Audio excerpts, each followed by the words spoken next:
ఖమ్మం వెలుగుమట్ల భూదాన్ బాధితుల న్యాయం కోసం నిరవధిక నిరాహార దీక్ష చేస్తున్న తెలంగాణ జాగృతి అధ్యక్షురాలు కవిత విశారదన్ మహారాజులను పోలీసులు తెల్లవారుజామున అరెస్ట్ చేశారు. భూ నిర్వాసితుల మద్దతు పేరుతో సోమవారం రాత్రి నుంచి కవిత విశారదన్ మహారాజులు అంబేద్కర్ భవన్ వద్ద నిరవధిక నిరాహార దీక్ష చేస్తున్న సంగతి తెలిసిందే. ఈ క్రమంలో పోలీసులు తెల్లవారుజామున అంబేద్కర్ భవన్ వద్దకు చేరుకున్నారు. భారీ సంఖ్యలో పోలీసులు మోహరించారు. అంబులెన్స్లు, ఫైర్ వాహనాలు మోహరించి వారిని నేరుగా హైదరాబాద్కు తరలించారు. వెలుగుమట్ల భూదాన్ బాధితులకు న్యాయం చేయాలని తాము దీక్ష చేస్తుంటే తమను అరెస్ట్ చేయడం అప్రజాస్వామికమని కవిత పేర్కొన్నారు.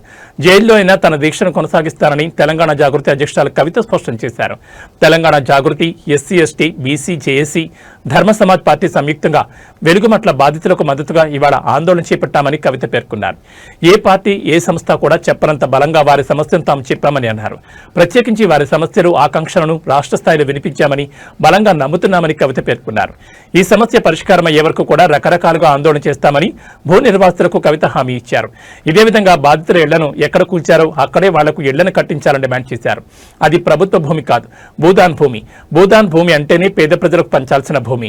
బాధితులకు ఇళ్లు కట్టించే వరకు మా పోరాటం వివిధ రూపాల్లో కొనసాగిస్తూనే ఉంటామని కవిత హెచ్చరించారు.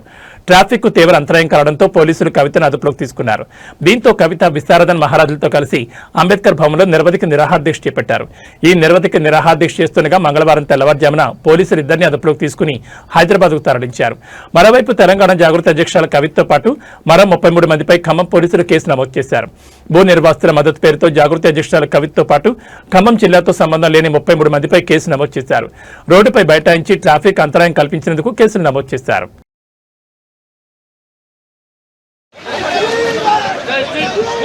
Justice!